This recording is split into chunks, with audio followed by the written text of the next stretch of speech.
I used to hate Elden Ring. Alright, there, I said it. Okay, I've made a few videos on this channel before expressing my distaste for this game.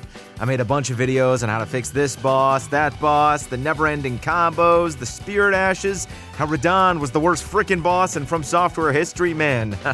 I was the Elden Ring hater at the time of this game's release. With Night Rain coming out soon though, I wanted to give this game one more full playthrough before it came out just because I felt an itch, and I wanted to play this one more time, and to be honest, I fully expected not to feel any different about it, but surprisingly, my opinion on this game has changed a lot since I made those videos initially, and I think that's for a few different reasons that we're going to talk about in this video. Now, I won't say I'm completely on the side of positivity when it comes to Elden Ring now, but there are a lot of things that I've come to appreciate about this game that I don't really know why I didn't appreciate before.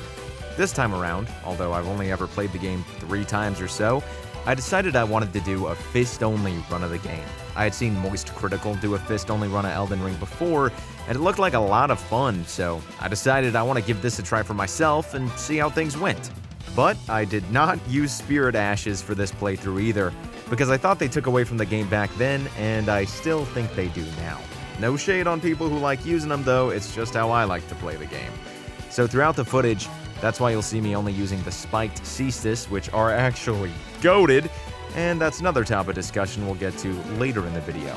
We've got a long journey ahead of us and a long list of bosses to get through, so as well as a little mystery boss that I didn't think we were going to get to. Sit back, relax, grab a snack, maybe a drink, and let me tell you why I absolutely despised Elden Ring and why I might have been wrong. First on our list of bosses to get through though is Morgott, a big stepping stone on our journey to becoming Fisting Lord. Okay, that sounds a little weird, but whatever. Even before that though, we need a weapon, and fighting with my bare hands is not going to make me like this game any more than I did when I could use any weapon I wanted. I knew I needed to get the spiked Cestus and do that fast. How can I do that when I can barely beat the baby tutorial boss with my bare fists after 50 backstabs in a row? Well, I bet none of you remember this as a feature in Elden Ring because I feel like I just discovered it this playthrough, and that's the sell feature. Did you know you could sell weapons and items to merchants for runes? You know, I don't think I ever did this a single time in my 200+ hours playing this game, but man, woo, did it come through for me here. Once I did enough scrounging around for items and weapons, I was able to get the grand 4,000 runes that I needed for the weapon we were going to be using for the literal rest of the game. I was thinking I was going to have to play a significant portion of the game bare-fisted, but it's really cool that Elden Ring allows for different approaches to problems you'll face throughout your playthrough, and it's something I didn't really appreciate as much my first time through. More on this in a little bit though. Once I got my weapon, I went exploring for a bit, trying to get some levels before I went to fight Morgott with my bare hands, but against my better judgment— oh my god, this guy's gonna make me rage, bro. I eventually just straight up got impatient and said, fuck it, let's just send it. Things didn't go so well for me though. Oh, that is just bad. Just gonna jump off the goddamn— he's not even gonna let me! He's not even gonna let me, he needs to kill me instead. Okay, this is where one of those small issues I had when Elden Ring in the past start to rear their head a bit. Okay, I know what you're thinking. I'm the literal first boss of the game, dude. Okay, but just hear me out, alright? I'm not going to be hypercritical here because I'm literally more or less doing a challenge run. And like I said earlier, there are so many different ways to approach the fights in this game, it's ridiculous. You can go exploring to get more levels, use different weapons, find sorceries, use Ashes of War, Spirit Ashes, or 100 different things to get on a more even playing ground with any boss in this game. What I will say though is when you're on a more even playing field with pretty much every boss in this game, because their aggression is raised to the nines, it is almost always better for you to wait for the boss to make a move, dodge the pattern, and then retaliate whenever you get a small window of opportunity to get damage in. So it can feel kind of annoying to always have to approach fights in an extremely passive manner. You can somewhat mitigate this by breaking a boss's posture with well-timed attacks to get some serious damage in if you know what you're doing, and it's something I had to get really good at since all I could use were my 2 bare fists this whole entire run. Once I got the hang of posture breaking though and got used to the fist moveset, ooh, I was able to beat the brakes off Morgott and move on to the next boss after 5 or so deaths. You little bitch. After Morgott, though, I went heavy on strength, since that was what my fist weapons were going to scale with, and I knew I was going to need to put heavy points into vigor, as that was the second mistake I made when I first played Elden Ring back in 2022. You need a shit ton of health in this game for survivability, more so than in any other Souls game before it, and you only start to have a decent health bar when you get into like the 50s in vigor, in my opinion. Knowing this early on made me have a much better time playing the game this time around as well, because playing the game at 20 vigor and going to fight Radahn back when I first played the game, whew, that was not the move. Next on the list, Godrick. For some reason, this guy gave me more trouble than Morgott this playthrough, even if I think Morgott is the harder fight. 1, 2. I'm stunned. GG. I rolled into the flames. Damn you, Godrick! Again, I think I'm fighting him pretty early since I went directly towards him after my fight with Morgott, so that probably contributed to me having a tougher time than I normally would have. That and this move was pissing me off. This windy shit, oh, not a good time. The startup on it is so short, and I don't feel like I can react to it properly. So even when I felt like I had Godrick figured out, I was still getting hit by that one move. And this also doesn't just apply to Godrick, but we'll get to those bosses later. This is where I also began to have problems hitting the bosses with my fists, even though I couldn't be more right up in their crotch, but I think that's just some jankiness with the fists that I was going to have to deal with moving forward. It is what it is. Finally though, after enough trial and error, and one sweaty-ass encounter with no flasks left, I got the dubski. Yes!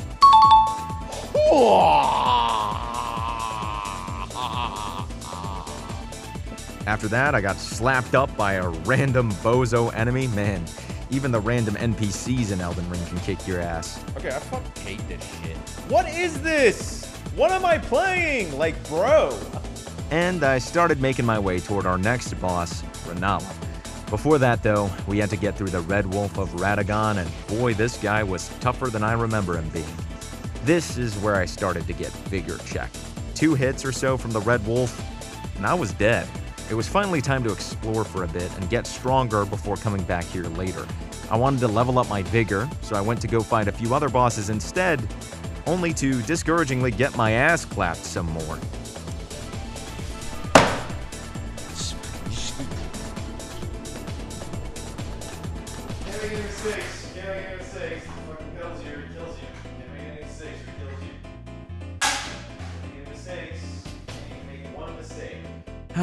Crucible Knight.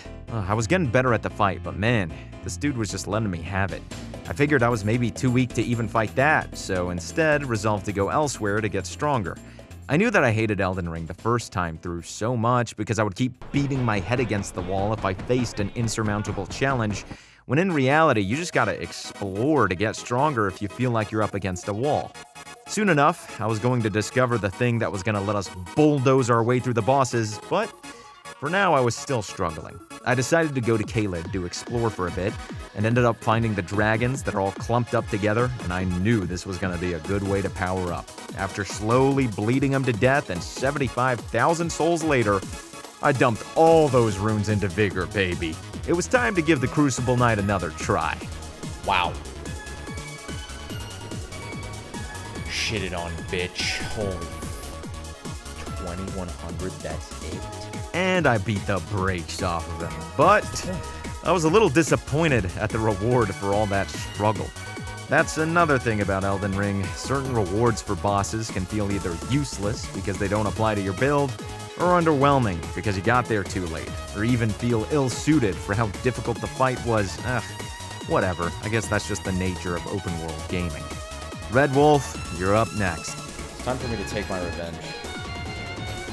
Goodbye. Woo, absolutely destroyed him after our big level up. See? Exploration is the key, man. I was also getting more accustomed to using Endure, so that kind of helped me make the fight a bit easier, too. And finally, Rennala was up next. I felt my damage, though, wasn't up to par. I wanted to get past the first phase quickly, so I could have more heals for the second phase, and whenever she summoned, I was absolutely getting my butt kicked. She summoned a f***ing dragon. She is literally the gayest individual on the planet. Oh my god, please. Like, what the fuck am I playing, bro? I'm done. It was time to take a break and come back later. This was the second stream, and it's really when Elden Ring started to click for me again. First, I got my spiked Cestus to +8 from +5, which was a good increase in damage. I still couldn't beat Rennala though, so I went to do more exploring in Caelid. I got into this fortress because I wanted to give Radahn a shot, but forgot about this duo fight that was about to become my life for the next hour. Yeah, it was not going well per usual. Ah, it's over. Forgot about that move. Dude, it's too much. I can't do it. I need more damage. I'm dead. I can't do it. But this is when someone in the chat told me about Cragblade. You know that thing I mentioned earlier that was about to make this run a whole lot easier? As soon as I obtained it, the game completely changed. I was still having a few issues with the boss roll catching the shit out of me, which we all know is an Elden Ring staple. But once I started to get my groove in, I knew that the Cragblade had completely changed the course of this run forever. I went from struggling with this duo, knowing I had to play to near perfection to win, to easily disposing the two of them solo dolo like it was nothing. Absolutely destroyed. Your turn. This fight gave me major confidence to give Rennala another try, and Where are you going?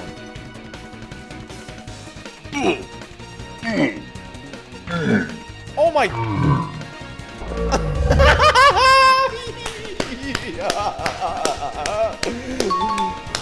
yeah, I don't know whether to attribute this to Cragblade or me just getting used to the fists, but this felt like a completely different boss. Just goes to show you how much exploration can help you if you're willing to drop your pride for a second and go power up. After that, it was time to make my way to the Altus Plateau for my next target, Morgott. But before that, we had yet another sub-boss to take care of, the Draconic Tree Sentinel, and man, this guy gives me a run for my money every time I fight him. It's not just the fact that he's a difficult fight though that makes me dislike this fight in particular. A lot of fights in Elden Ring that take place in these open fields have major issues because of the way the terrain is. You can get stuck between a wall and the boss, making the camera an absolute shit show. The boss themselves can get stuck on rocks or the terrain because of them chasing you everywhere. And I just think this game shines better when there's a dedicated arena for you to fight the boss in, rather than a wide open field with uneven terrain, rocks to get stuck on, and so on and so on. Soon after this boss, there's a point where they put a gargoyle in the worst spot imaginable, and it just feels like there's no forethought behind enemy placement at times within Elden Ring. Big gargoyle in this small-ass area that hops around like he weighs 10 pounds? Yeah, sure, fuck it.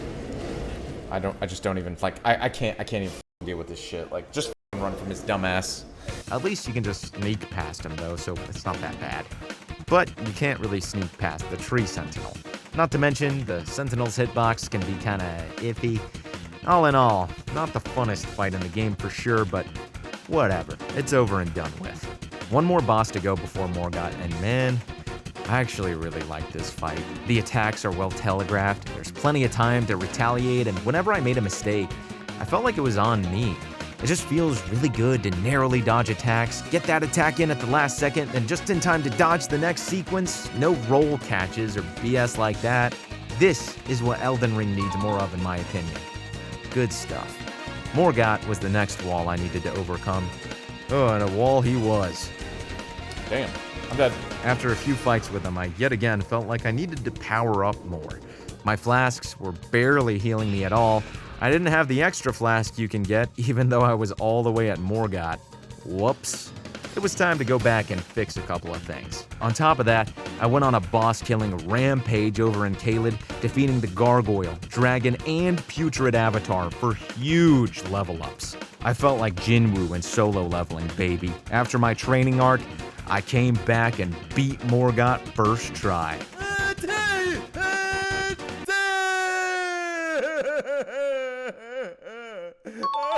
Now, on my first playthrough of this game, post-Morgott is where the quality of this game just really deteriorates for me. The bosses past Morgott just don't feel as well polished, in my opinion, as what you've encountered up to this point, and the snowy area wasn't exactly my favorite area either. That being said, this time around I was determined to have a better time with it now that I had more knowledge about what was ahead. Instead of heading straight for Fire Giant, I went ahead and fought the Fell Twins instead. The Fell Twins fell to my fists that day, all I gotta say. I also remember Blackblade Kindred giving me a huge problem back when I played the game 3 years ago, yet this time around I first tried them. I do think the fist weapons help, since they're a lot quicker than the strength weapons I had used my first time playing, so I can get decent damage in while still having plenty of time to evade attacks. And poise breaking works super well with Cragblade, so it's really a 1-2 combo. Just goes to show how important your build is in Elden Ring, and making sure you have the right combination of stats, weapon art, and weapon to give you maximum effectiveness. I still wasn't even using great runes at all. Not that they're that useful anyway, but hey, it's still another option to get even stronger. Okay, this part is really cool. I'm gonna be real with you guys. Look at this. This shit is like, I don't know. This just is cool.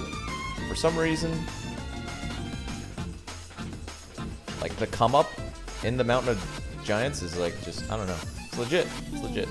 On the way to the Fire Giant, I fought the Erdtree avatar, and thus begins another one of my problems with Elden Ring that's stuck with me this time around: duo fights. Granted, this fight in particular is optional. You don't have to do it, but hey, one of the worst fights in the game is upcoming, and it is also a duo fight. What's the point of making me fight the same thing twice? Sure, it's not like duo fights haven't been a thing since Dark Souls, but in Elden Ring, they're so much worse because of how aggressive boss fights are in this game. On top of that, Dark Souls had Ornstein and Schmo, one boss that was agile and another that was fat and slow, respectively, whereas Elden Ring's duo fights are just, here, fight two of them at the same time, have fun! More on this when we fight Godskin Duo, but I just had to bring it up here. The real problem on our hands currently is going to be Fire Giant. This guy has always been a tough fight for me, and it was just as tough this time around as well. His first phase is nothing crazy, but man, his second phase is something else. You need to attack his hands, but it can be tough to get in close because of the variety of ways he has to keep you away from them. Add on top of that his huge health pool, and the fight can quickly become an issue. Oh. God, okay, yeah, his second phase is way worse. Am I really just... Oh my god. I think we need to upgrade our shit. My damage felt a bit too pathetic, so I decided to go exploring some more once more, just so I didn't get too frustrated, and I happened upon something I had never even seen before after 200 hours of playing this game. It's so cool to me how you can find different things in this game you may not have happened upon the first time, and just goes to show you how friggin' massive this game really is. I also went back to fight Radahn, who I had once considered to be the worst boss in From Software history. I know it was a bad take, but hey, I beat him my first try this time around. Now I'm kinda sad they nerfed this dude. Honestly, I just fought him way too early my first playthrough. The fight in actuality is super epic. He has a really cool design, the atmosphere is unparalleled, and then all the summons you bring along with you to fight Radahn just makes it feel like an actual war.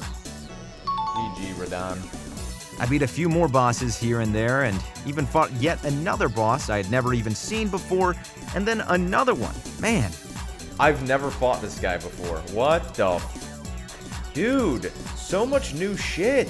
this game's friggin' awesome. And at the end of this stream, I decided to give Fire Giant one more try, only to lose anyway. Ugh, Fire Giant was a friggin' insurmountable wall, and it was time for a break. I'm good.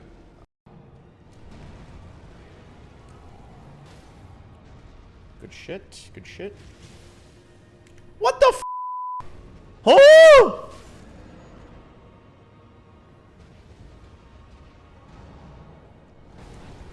Oh my god, why is he not dead?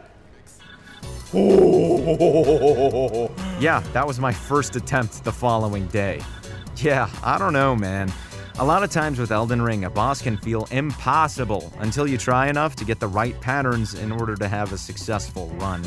And a lot of attempts can feel like bad RNG at times. At least that's how I feel about the Fire Giant. I'm not sure if anybody watching right now can relate to that. I did slightly change my approach on that attempt though, to stagger him and attack his hands, maybe attack his eye when he did the slam, so it could have been the change in strategy, but Either way, sometimes I just feel like I get a lucky go and the fight just ends up being easy, whereas my previous 10 attempts can just be absolutely miserable. Let me know what you think down in the comments. Moving on to what I think is the worst fight in the game. Hey, at least Farum Azula is a pretty cool area. Unfortunately, the area boss is anything but. Oh my god, I forgot about this shit. I can't see! I can't see! Oh my god, this fight. Damn, this guy is This guy must have the most explosive farts. Godskin Duo. Oh boy. I think, hands down, everyone can agree this is one of the worst fights. If you kill one, the other will eventually revive, making the fight a duo fight even if you're able to take down one of them. Yeah, it's bullshit.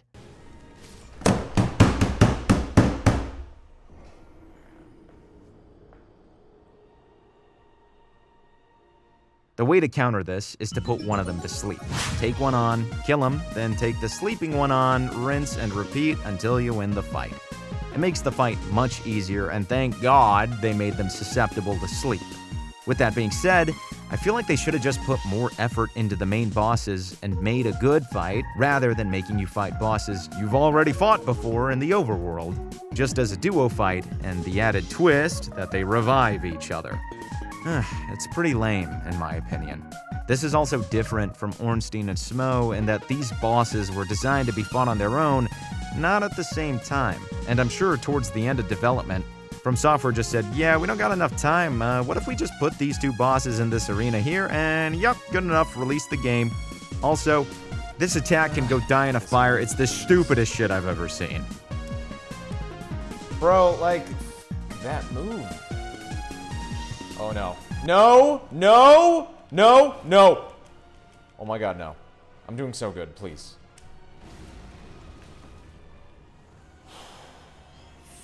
Them. Hell yes. That's what I'm talking about. Get the fuck out of here. Pieces of shit. Alright, Godskin Duo rant over. Back to the good part of the game. Next boss on the list to get fisted, Maliketh. I'm gonna be honest, originally, I hated this fight too. Now, it's pretty freaking badass. First, you start off fighting this hooded figure. He's throwing rocks at you and shit, you're dodging him. Then in the second phase, he starts jumping around, blade beaming you from across the arena, you're dodging in the nick of time. Ooh, I don't know, man, this fight just feels pretty good. I will say, this one attack, similar to Godrick's, where I just don't know what to do in order to dodge it. If you run away from it, maybe you could escape the blade strikes, but then you won't be able to get any damage in, and even if you run behind a wall, they hit you through the freaking wall anyway. I would have at least taken away the fact that they can hit you through a wall, but I'm not a dev. There's also times when there are combo extensions if the game senses that you're healing, which is just classic Elden Ring, so it is what it is. All in all though, I enjoyed this fight way more than I did the first time around. And like I said, I think a big part of that is because I'm using a faster weapon, whereas the first time I played this game I was just using these big hunks of junk that you could barely swing around, and I feel like that just doesn't work as well with how quick the bosses can be in this game sometimes. You dead? Not yet, not yet. Yes! Woo! As soon as it was over, as soon as we second that bitch, it was over. Yes, you. Easy fucking game.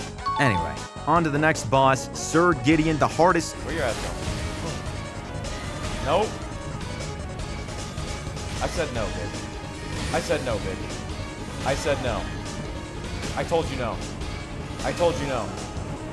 Okay, now we gave him the street justice. Nah, that's the street justice we're talking about, baby. Hell yeah. I totally didn't die to him in the clip before this, I swear. Oh, I thought that was...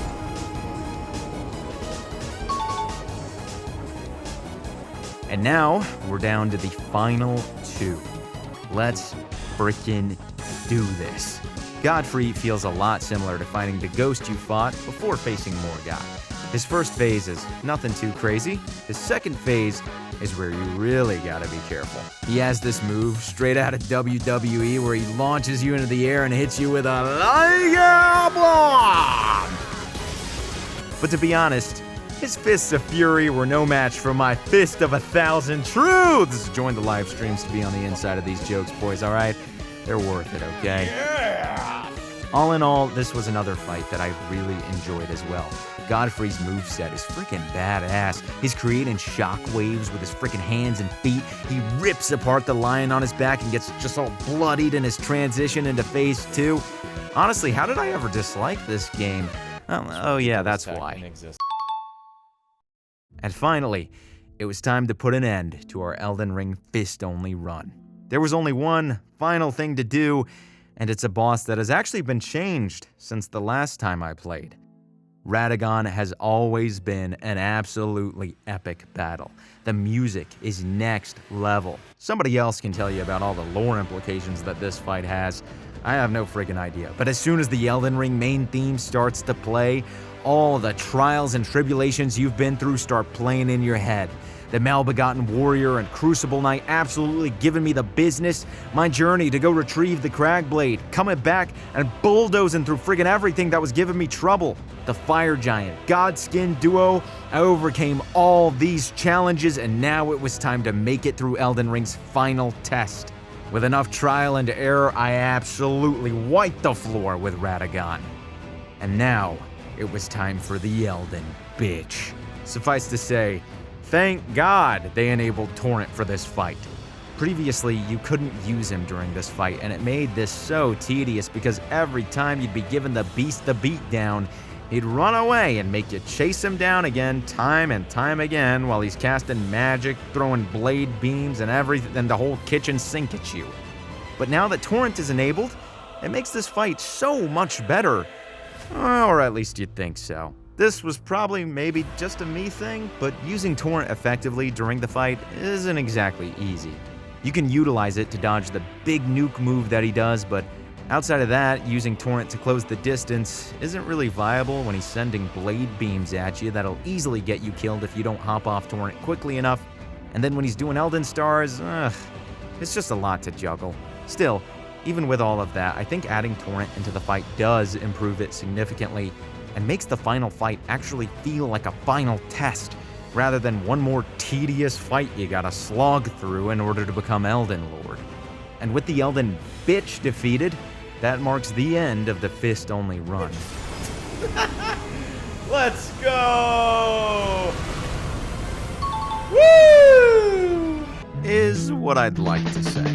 And originally, this was supposed to be the end of the video, but guess what? Remember that mystery boss I mentioned earlier?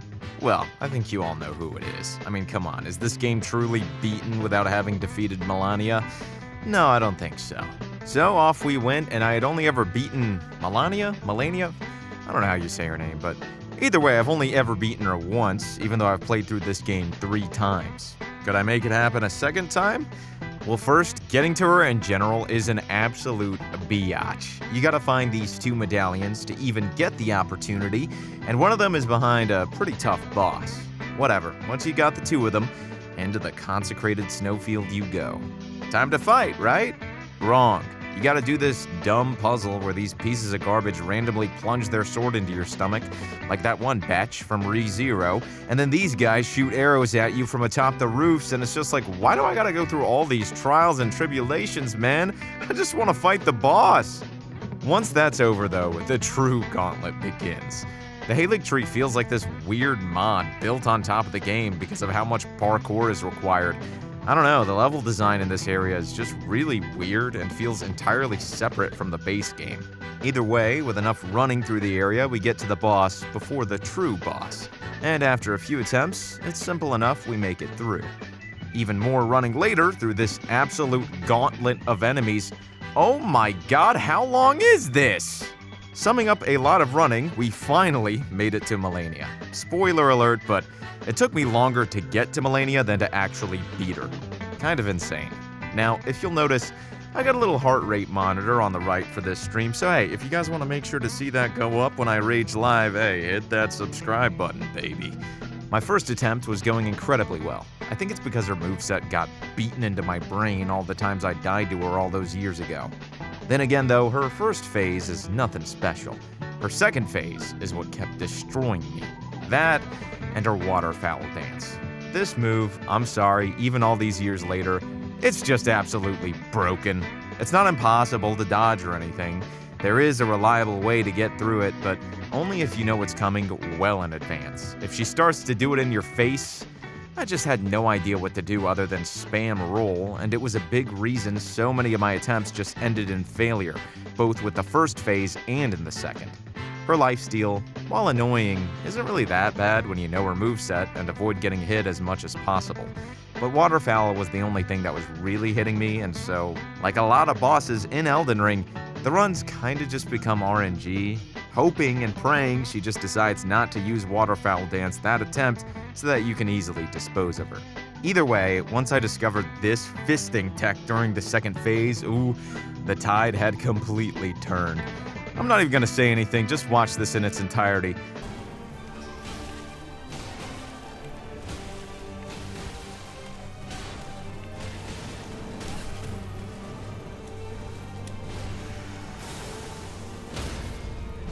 I can't believe I'm saying this, but Malenia got fisted. All in all, Malenia isn't nearly as bad as I remember, and I was doing this thing fists only. Again, I'm not trying to be hypercritical. Of course, it was going to be a bit tougher than your regular playthrough. It's hilarious, though, how this boss absolutely broke the internet, and yet she really is nothing too special, save for her waterfowl dance. That's the only thing that makes this boss remotely challenging. And I think being able to walk away from one of the hardest bosses in Elden Ring with that takeaway in mind shows how much my opinion has changed on this game after all these years. I can definitely say that I'm walking away from Elden Ring a changed man. I just don't hate it as much as I used to, and I don't think it's nearly as unfair as I once thought it was. Sure, it's different than Dark Souls 1, 2, or 3, but when I compare it to Shadow of the Erdtree, I mean, come on. Be patient, bro. Oh my god, no, please, God, please. Oh, this boss. Oh yeah. Elden Ring feels like small potatoes compared to that. And I have to wonder if in a few years, I'll be thinking the same thing about Shadow of the Erdtree. The only way to really find out is to give it another playthrough, but I really don't wanna. And the best way to convince me?